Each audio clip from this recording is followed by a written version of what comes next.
ஆதிசிவன் தியான பீடத்தின் சார்பாக உங்கள் அனைவருக்கும் இந்த தமிழ் சித்திரை ஒன்றில் வரவேற்கிறேன், வணங்குகிறேன். அதாவது இங்கிருந்து சித்திரை மாதம் பிறக்கிறது. இந்த சித்திரை மாதத்திற்கு பின் எல்லாம் சுகமாக நடக்கும் என்பதாக அதை வருட பிறப்பு என்றும் சொல்கிறார்கள். இப்பொழுது நான் உங்களிடம் பகிர்ந்து கொள்ள இருப்பது, என் வாழ்க்கையிலே நிறைய மாற்றங்கள் ஏற்பட்டன. இந்த மாற்றங்கள் எது போன்றது என்றால், என் வாழ்க்கையை தடம் மாற்றிய ஒருவித சம்பவங்கள் என்று தான் சொல்ல வேண்டும். என் வாழ்க்கையில் மறக்க முடியாத சில தருணங்கள் என்பது, இதில் என்னுடைய அனுபவங்கள் என்பது மிகுந்த ஆனந்தத்தோடு நடந்த சம்பவங்கள். சந்தோஷம் அப்படின்றதை விட ஆனந்தம் என்று சொல்லும்போது அதற்கு வலிமை அதிகமாக இருப்பதாக உணர்கிறேன். இப்பொழுது நானும் சகஜ சித்தி யோகாவும் என்ற இந்த தலைப்பினிலே பேச இருக்கிறேன். காரணம், இதை பின்னோக்கி நீங்கள் என்னுடைய வார்த்தைகளை கேட்கும்போது இதற்கான அர்த்தம் புரியும், பொருள் புரியும்.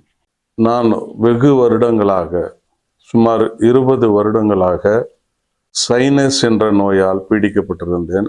உங்களுக்கு தெரியும், சைனஸ் என்றால் தும்மல், சளி, மைக்ரேன், ஹெட்டேக் இப்படிலாம் வரும்.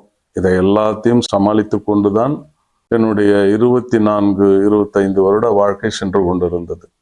அப்பொழுது ஈரோட்டிலே என்னுடைய நண்பர் சொன்னார், இங்கே சகஜஸ்திதி யோகா என்ற வகுப்பை நாம் தொடங்க இருக்கிறோம், நீங்கள் இன்னும் நண்பர்களோடு நாம் இதை கலந்து கொண்டு நடத்த வேண்டும் என்று சொன்னார். நானும் இந்த மாதிரியான ஒரு வாய்ப்புக்காகத்தான் காத்திருந்தவன் போல அந்த வகுப்பிலே நான் கலந்து கொண்டேன். ஈரோட்டில் முதலாக கரூர் சக்திவேல் அண்ணாவும் அவருடைய சகோதரன் அர்ஜுனன் இவர்களெல்லாம் சேர்ந்துதான் அந்த வகுப்பினை இங்கே தொடங்கினார்கள். இங்கே வகுப்பு வர காரணமாக இருந்தவர்கள். அவர்களோடு நானும் இணைந்து கொண்டுதான் இந்த வகுப்பை தொடர்ந்து நடத்தி வந்தோம்.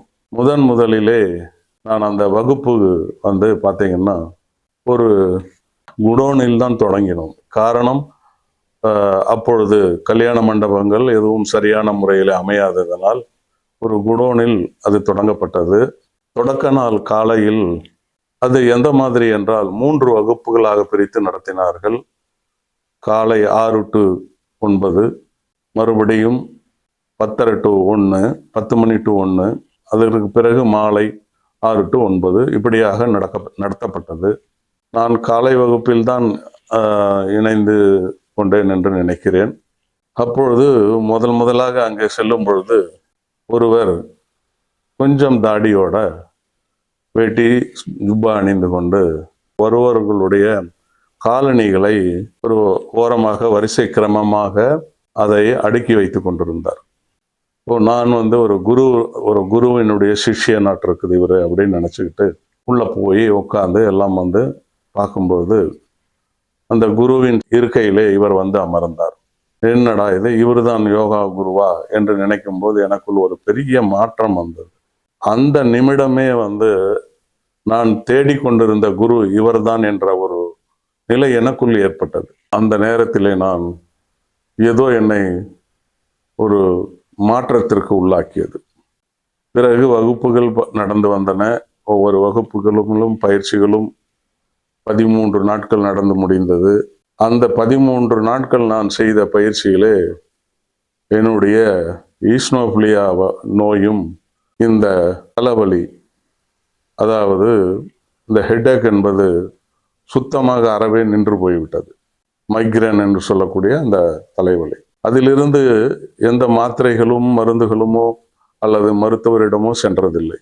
அதிலிருந்து தான் எனக்கு ஒரு மாற்றம் என் உடல்நிலையிலே ஒரு பெரிய மாற்றம் ஏற்பட்டது. அதனால் அதை தொடர்ந்து செய்து கொண்டே வந்தேன். நின்று விட்டாலும் கூட அதை தொடர்ந்து செய்து கொண்டே வந்ததில்லை.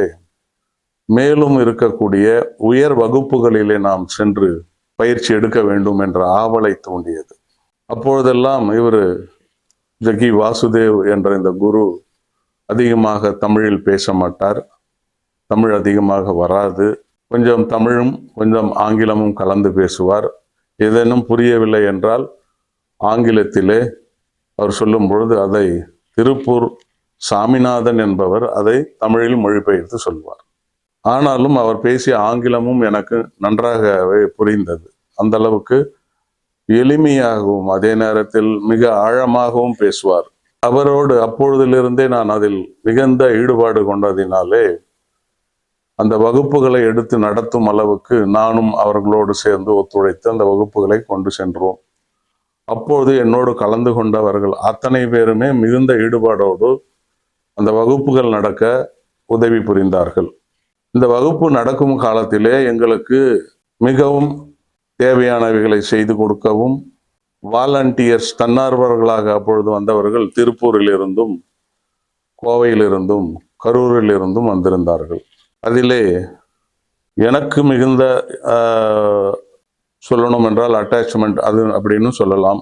ரொம்ப ஆனந்தமாக என்னோடு பழகியவர்கள் என்று வரும் பொழுது, என்னுடைய பெயர் திருஞான சம்பந்தன். சம்பந்தன் என்று அழைத்து வந்ததை பிகேடி என்று அந்த குருவாகப்பட்டவர் பிகேடி என்று அழைக்க ஆரம்பித்ததினால் அனைவருமே பிகேடி என்று அழைக்க ஆரம்பித்தார்கள். அன்று முதல் இன்று வரை பிகேடி என்று சொன்னால்தான் அதிகபட்சமான இந்த யோகா தன்னார்வலருக்கு என்னை பற்றிய தெரியும். இதெல்லாம் இந்த மாதிரி நடப்பதற்கு என்னுடன் அன்று நான் பழகியவர்கள் அப்படின்னு சொல்லும் பொழுது இவர்கள் எல்லாம் மறக்க முடியாதவர்கள். திருப்பூர் திரு நடராஜ செட்டியார், பொன்னுசாமி அண்ணா, அவருடைய மனைவி பொன்னி அக்கா, இன்றொருவரை நான் ரொம்ப செல்லமாகவும் அழைப்பது முருங்கை மரம் என்று அழைப்பேன். பொன்னுசாமி என்பவருடைய மனைவி சரோஜா, இவங்களை நான் ரொம்ப நேசிப்பேன். அந்த அளவுக்கு அவர்களும் நல்ல உரிமையோடு பேசுவார்கள். அந்த வகுப்பில் கலந்து கொண்ட அனைவரிடமும் அன்பை தவிர வேறு ஒன்றத்தையும் நீங்க பார்க்க முடியாது, எதிர்பார்க்கவும் முடியாது. அவ்வளவு அன்பாக பழகுவார்கள். இன்னும் சொல்ல போனால் லக்ஷ்மண செட்டியார், எவர் லக்ஷ்மணன், இப்படி நிறைய அடுக்கி கொண்டே போகலாம். கலா அக்கா, அவர்களுடைய தங்கை கீதா, இப்படி திருப்பூர் மக்கள் ஈரோட்டிற்கு அவர்களுடைய அந்த வாலண்டியர் தன்மை மிக அற்புதமாக இருக்கும். அதற்கு பிறகு இங்கே பயிற்சி பெற்றவர்கள் மற்ற ஊர்களுக்கு தன்னார்வலர்களாக சென்றது நிறைய சம்பவங்கள். அதற்கு பிறகு ஒவ்வொரு பகுதியாக சென்று வகுப்புகளை தொடங்குவதற்கு நானும் கூட இருந்து எல்லா இடங்களும் சென்று, ஈரோடு முடிந்த பின்னாடி சேலம், திருச்சி, கோபிச்செட்டிப்பாளையம், சென்னை, இப்படி நிறைய இடங்களிலே சென்று வகுப்புகளை தொடங்கி அந்த சகஜஸ்திதி யோகா என்ற ஈஷா யோகா மையம் மிக சிறப்பாக நடக்கிறது என்று சொன்னால் இன்றும் நடந்து கொண்டிருப்பதற்கு காரணம் இந்த தன்னார்வர்கள் மட்டுமே. அந்த அளவுக்கு சிறப்பாக செய்வார்கள்.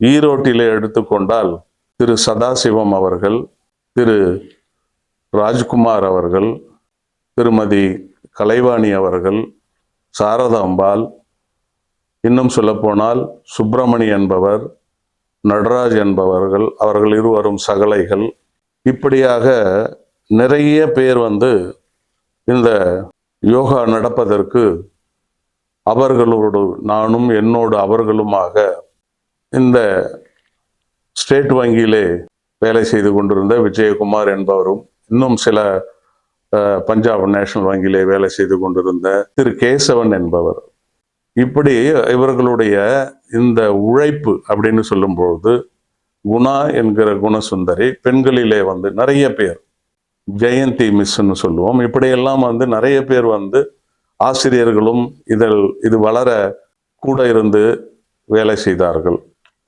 அப்பொழுது எல்லாம் இது ஒரு பெரிய யோகா ஃபேமிலி என்றால் மிக ஆனந்தமாக இருக்கும் என்பது பொருள். சகஜஸ்திதி யோகாவில் சரி, இது எல்லாம் ஒரு பக்கம் நடந்து கொண்டிருக்கிற பொழுது அடுத்த ஒரு ஸ்டேஜுக்காக பாவஸ்பந்தனா என்று சொல்லக்கூடிய பிஎஸ்பி வகுப்புக்கு நான் சென்றேன். அந்த வகுப்பு பொள்ளாச்சிக்கு அருகாமையிலே இருக்கிற வளந்தாய மரத்திலே நடந்தது. அப்பொழுதெல்லாம் ஈஷாவுக்கு என்று எந்த இடமும் கிடையாது, ஆசிரமம் கிடையாது. அந்த வகுப்பிலே சென்று 3 நாட்கள் பயிற்சி எடுத்தேன்.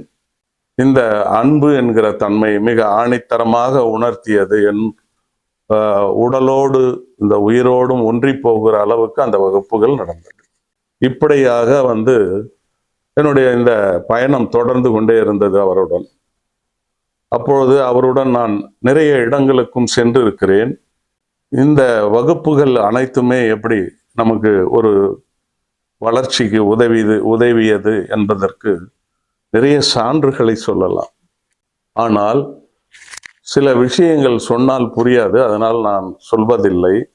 அதிலே கலந்து கொண்டு பயிற்சி பெற்றவர்களுக்கு தெரியும் அவர்களுடைய வாழ்க்கையில என்னென்ன மாற்றங்கள் ஏற்பட்டிருக்கிறது என்று.